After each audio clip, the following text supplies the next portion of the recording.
Got the Soviets thinking, if the US did attack us and our entire leadership was wiped out, how would we retaliate?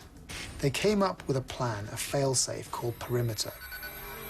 They created a computer that would be turned on in a crisis. And once they flipped that system on, the computer would then look for what the Soviets believed would be signs of a nuclear attack. Things like a massive change in air pressure, extreme light, radioactivity. If the computer decides that it has enough data and that an attack has taken place, then it knows what it's supposed to do next. The first thing it does is check the communication lines to work out if there's anyone alive and in charge of the Soviet military.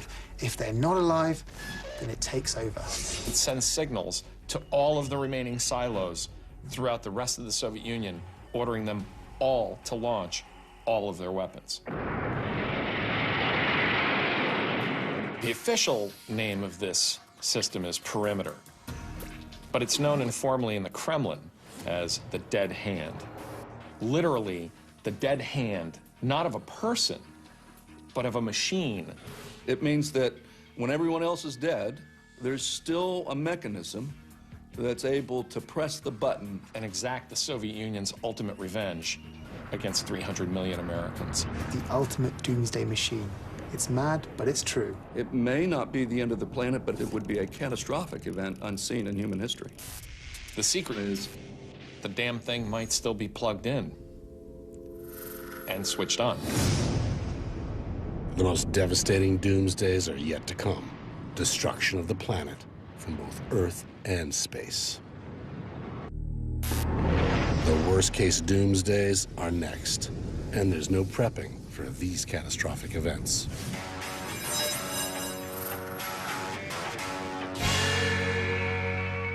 Yellowstone might be the fourth most visited national park in the United States, but it hides a frightening fact. Yellowstone is a plug on one of the world's biggest supervolcanoes. 6 miles beneath Yellowstone is a magma chamber that contains so much magma, so much molten rock, that it would fill the world's rivers 8 times over. We know the magma is moving because we have small earthquakes. So this is a ticking time bomb. It will erupt sometime in the future.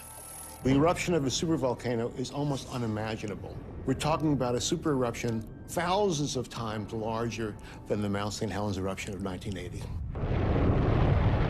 When a supervolcano erupts, it spews out a tremendous amount of ash and sulfur-rich gases which go up into the atmosphere and then spread out right across the planet.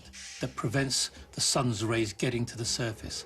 So as a consequence of that, you have a volcanic winter. It would lower global temperatures maybe as much as 10 to 15 degrees.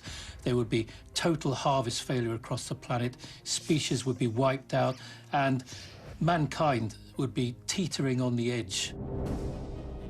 At Yellowstone, the super volcanic eruptions happen about once every 600,000 years. And the last one at Yellowstone was 640,000 years ago.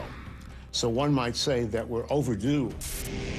The secret is that Yellowstone isn't the only supervolcano on the planet. There are lots more. In Indonesia, in Japan, in New Zealand, Central America, and we expect to get a supervolcanic eruption about once every 100,000 years. Toba is a volcano in Sumatra which erupted 74,000 years ago. About this time, there was a human population crash which resulted in maybe just a few thousand individuals being left. So Toba may have been responsible for almost wiping out the human race. Now, this was probably the biggest volcanic eruption in the last 25 million years. There's no way of knowing which of these volcanoes would go off next, whether it's Yellowstone, Toba in Sumatra, or some other supervolcano around the world. There's very likely going to be another super eruption, but we just have no idea when.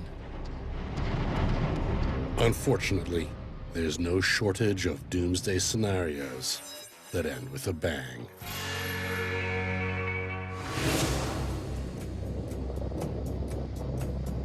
This thing is hitting the atmosphere at 20 times the speed of a bullet.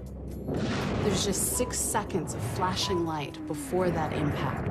4 seconds, 3 seconds, 2, 1, boom. A 6-mile wide asteroid hits the Earth. This is the energy of roughly 1 billion Hiroshima bombs going off all at once. It throws a fireball up into the sky. It actually throws pieces of Earth back out of Earth escape velocity. It could make it to Mars. And that's just the start of it. So much material has been thrown into the upper atmosphere that the sun is blocked out. It's a global winter. Roughly 75% of all the species on the Earth perished. The age of the dinosaurs is over. Here's the first secret.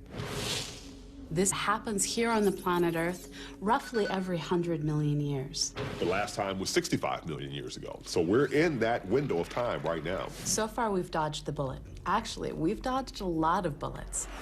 June 14th, 2012, an asteroid about the size of a city block missed us by 3.35 million miles. In space, that's nothing. Had its orbit been slightly different, that thing could have hit, wiping out an entire continent. An event of this sort is not as rare as you might think. But here's the secret. Right now, NASA is looking at about 1,300 potentially hazardous asteroids. Many of these objects are missing us by just a hair. They orbit the sun just like we do. So what can we do about these potentially hazardous asteroids? Many people think, well, why don't we just explode the asteroids? Blowing up asteroids with nuclear weapons, that's all just Hollywood. That's not reality. Nukes aren't big enough to destroy an asteroid. The best chance we have is to deflect it. The European Space Agency, for example, has an idea to slam a high-speed spacecraft into an asteroid. Perhaps use gravitational tugs to pull away the asteroids, deflecting their orbits. Sounds great, all these ideas for deflecting an asteroid, right? But wrong. We can't do it right now, and we won't be able to do it for a large number of years. Maybe if we knew they were coming 20, 30 years in advance. But if we found out that in 6 months we were going to be hit by an asteroid, what would we do? Now, here's the secret. On March 23rd, 1989, a large asteroid, the size of an aircraft carrier, missed the Earth by only 6 hours. We didn't see that aircraft carrier-sized rock until after it was past us. There was no warning. Next time, we might not be so lucky. And the first time we'll know is when we see that giant fireball in the sky coming in to hit the planet Earth.